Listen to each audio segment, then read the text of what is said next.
অনেকদিন আগের কথা। একটা গ্রামের পাশে একটা নদী ছিল। এক জেলে প্রতিদিন সেই নদীতে জাল ফেলত এবং সারাদিনে যা মাছ পেত তা বাজারে নিয়ে গিয়ে বিক্রি করত। এইভাবে সে তার সংসার চালাতো। একদিন সকালে সে নদীতে জাল ফেললো। তখন পানির নিচে মাছ নড়াচড়ার শব্দ হলো। সে মনে করলো অনেকগুলো মাছ ধরা পড়েছে, কিন্তু যখন সে জালটা টেনে তুললো তখন দেখলো সেখানে কেবলমাত্র একটি রঙিন মাছ। জেলে ভাই, তুমি আমাকে ছেড়ে দাও, ছেড়ে দাও। আমি তো শুধু একটি মাত্র মাছ, আমাকে ধরে তোমার কি লাভ হবে? তার চেয়ে বরং তুমি একটা কাজ করতে পারো। যদি তুমি আমাকে ছেড়ে দাও, তাহলে আমি প্রতিদিন নদীর মাঝে গিয়ে মাছের দলের সাথে খেলতে খেলতে তাদেরকে ভুলিয়ে এদিকে নিয়ে আসবো।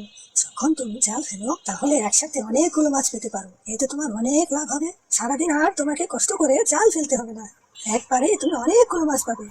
জেলের মনে লোভ কাজ করলো। সে চিন্তা করলো, এই মাছটি যদি প্রতিদিন এক ঝাঁক করে মাছ তার কাছে নিয়ে আসে তাহলে তো ভালোই হয়। তাই রঙিন মাছটির প্রস্তাবে সে রাজি হয়ে গেল এবং মাছটিকে সে ছেড়ে দিল। বন্ধুরা, তোমাদের কি মনে হয় রঙিন মাছটি তার ভাই বোন ও বন্ধুদের ডেকে নিয়ে এসে এই ছেলেদের কাছে ধরিয়ে দেবে? না বন্ধুরা, এই খারাপ কাজটি সে কখনো করবে না। বরং সে তার ভাই বোন, বন্ধু এবং অন্য মাছদের বলল, বন্ধুরা সাবধান, সবাই আমার কথা মনোযোগ দিয়ে শোনো। আজ আমি একটুর জন্য প্রাণ হারাতে বসেছিলাম। আমি ঘুরতে ঘুরতে ভুলে গ্রামের দিকে নদীর কিনারে গিয়েছিলাম। তখন এক ছেলে জাল ফেলে আমাকে ধরে ফেলে। আমি শক্তি দিয়ে জাল থেকে পালানোর চেষ্টা করেছিলাম, কিন্তু পারিনি। তখন আমি বুদ্ধি দিয়ে কাজে লাগাই, ওই ছেলেকে লোভ দেখাই, আর সে লোভে পড়ে আমাকে ছেড়ে দেয়। তোমরা ভুলেও আর কোনোদিন ওই নদীর কিনারায় যেও না, তাহলে সর্বনাশ হয়ে যাবে। পরদিন জেলে খুব খুশি মনে নদীর তীরে এলো। সে মনে মনে ভাবলো, এখন থেকে তো অনেক মাছ পাবো, আমাকে আর কষ্ট করতে হবে না। সে নদীতে জাল ফেললো, কিন্তু যখন জাল টেনে তুললো তখন তার চোখ ছানাবড়া, একটা মাছও নেই।